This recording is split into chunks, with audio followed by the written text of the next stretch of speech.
guys, and welcome back to another YouTube video. For today's video, I thought that I would take you through the process of utilizing my sketchbook in moments where I do not know what to draw. I don't feel like drawing, I feel very lazy, I tend to become very neglectful of my sketchbooks. And this year I made a video promising, well, making a promise to myself, or at least a goal, that I wanted to complete 3 of my sketchbooks, which was a pretty big goal considering I have not finished any sketchbooks for the past few years. And yet here I am wanting to finish 3 of them. Alright, as you can tell from this activity, as I said in the description, I really like doing these kinds of activities because they help me to warm up my hands, or my right hand at least, my drawing hand, because it's so important. And it may be obvious for some people, but if it's not obvious for maybe new drawers, I was gonna say, beginners out there, it's so important to warm up when drawing. Just like exercising, where it's so important to warm up so you don't pull your muscles, it's really important to warm up and do sketches before doing an actual drawing, because it helps you to become less stiff and more confident in the lines that you draw. And this is something I'm pretty sure many artists, including myself, tend to forget. Like always, you tend to be a little more lazy to actually warm up and do the things correctly. You just get a bit too excited and you want to get right into your drawing. But what I've discovered is, when I draw after I've done warm-up sketches, I tend to draw a lot better. And again, it makes sense, but it's not always so obvious. So anyway, I really like to do these little face warm-ups. I don't think too much of them. I don't try and focus on the perfection of them. And to make them a little bit more interesting, I do like to go back and add some color. For these, I've used a basic black liner. You can really use any pen. I would recommend a waterproof pen, just so that colors that you add over it don't bleed. And then I used an acrylic marker for the pink and the green that you're going to see later. I don't know if it's as obvious, but the more faces I draw, the quicker I become and a bit more confident. So you can really see how I tend to loosen up. I don't tend to use a reference for these because, like I said, I'm not too focused on getting them perfect, and the whole point is to just draw without much thought. So it's a great way to actually do a practice activity, to fill up a page in your sketchbook, but also to just have fun. These are also great if you do want to use a reference. It does work, but when using a reference, I tend to become more caught up in making it perfect and correcting my mistakes. Whereas when I'm not using a reference, I don't tend to cling on to perfecting it, and I don't become so fixated on, oh, this ear is a little bit lower than this side, and oh, this eye is a little bit squint. I simply just, keep going, and I try the next one, and they're not all going to look pretty. But another benefit of this kind of activity is that individually, they're not that great. Some of them are a little bit questionable, but together, I think they read quite strong. And they're actually one of my favorite pages when I look in my sketchbook. They're one of the pages that I'm slightly more proud of, because I have a lot of questionable pages in here, some of which I have actually ripped out, which I told myself I wasn't going to do, but I did. So already I am failing my goal, but that's okay because I've managed to get 3 pages out of this video, and yeah, that's not a bad thing. I do think that this sketchbook, it's my anything sketchbook, or my anything goes sketchbook, so I can honestly do anything in it, whereas my other sketchbook is dedicated to my Thought Cat and I comics. And the third sketchbook, which I can tell you right now I am not going to finish this year, it's the book that I do acrylic marker drawings in, but that takes a lot of time, and I have not drawn in it since I think the last video. But that's okay. It's a goal, but it doesn't mean it has to be done, as long as I try my best, and I'm working on a lot of projects at the moment. So yeah, we're gonna take it in stride. But anyway, I'm almost finished on this page, and yeah, I think overall I'm pretty happy. It's probably not the best one that I've done, but I do like the incorporation of my pink and green. I love those two colors together. I think they look really good.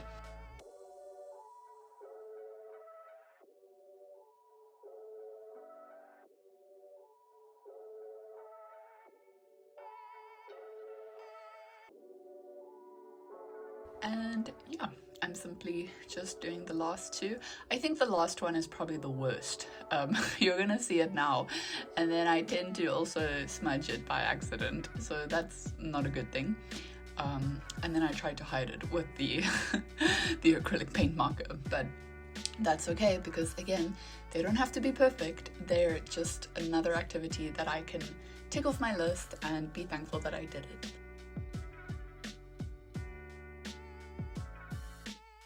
So yeah, that is the first activity done.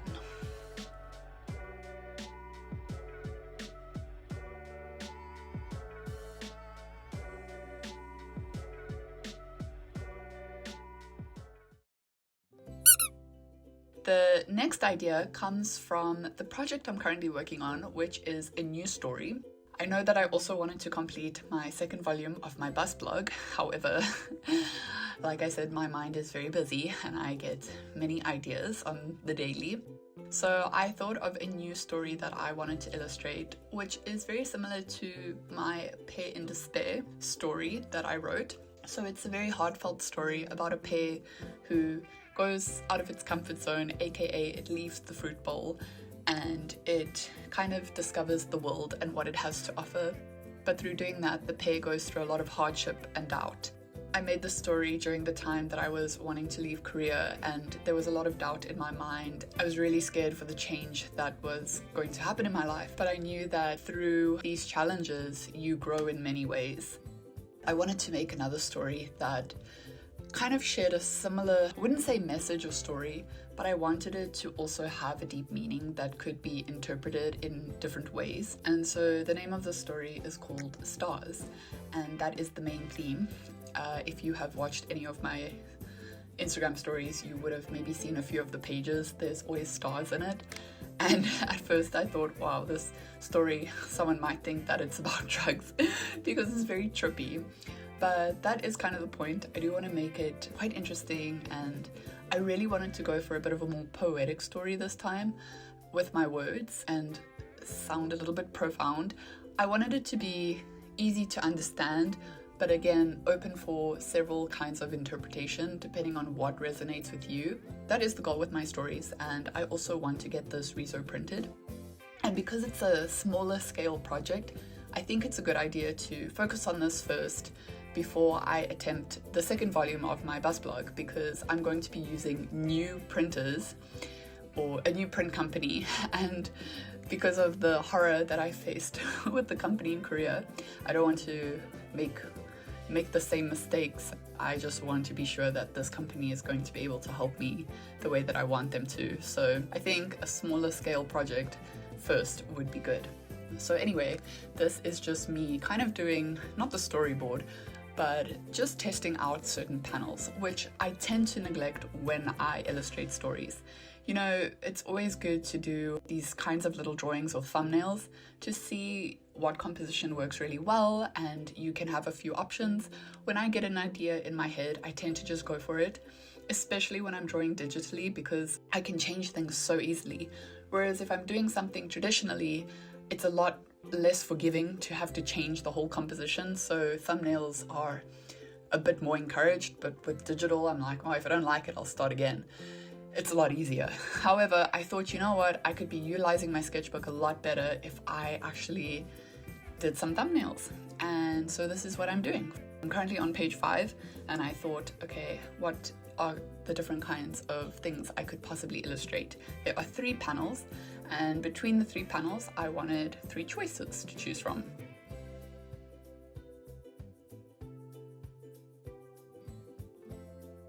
The red writing is the sentences from the story. So I've just written my thoughts in blue and then the sentences in red, and this is the final outcome of that. So yeah, that is another way that utilizing your sketchbook when you have no idea of what to draw in it works really well. So I encourage you to do that because I'm really bad at it.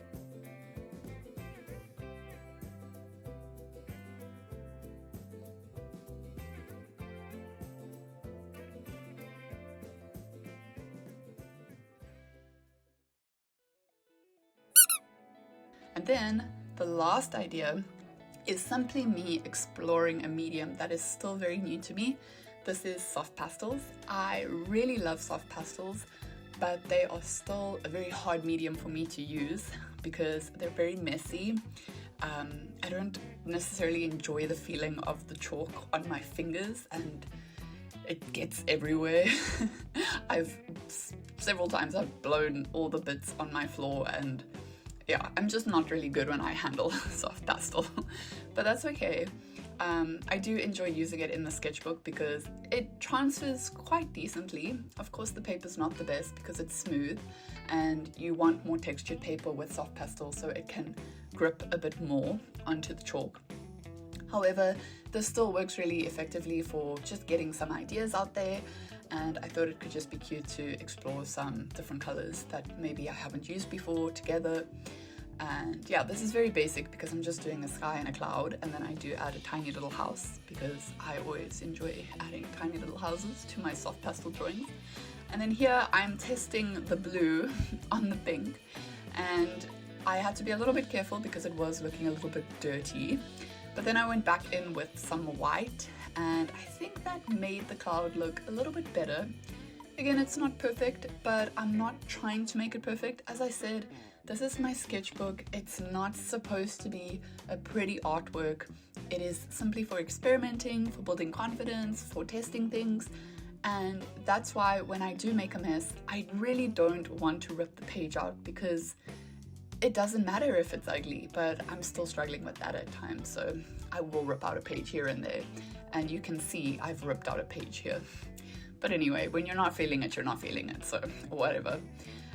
Just to add some more texture to the sky, I did go back and just added some hatching lines because I just wanted it to be less blurry and have that texture. Pencil crayon also works really well for this, but I do tend to prefer the chalk pencils because they do blend better the colors.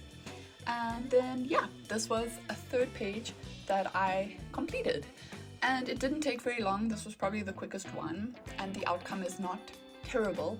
It's not the best, but again, it's another idea to use a medium that doesn't consume all your time and you can just get a little workout in there. So anyway, thanks for watching, and I'll see you in the next one.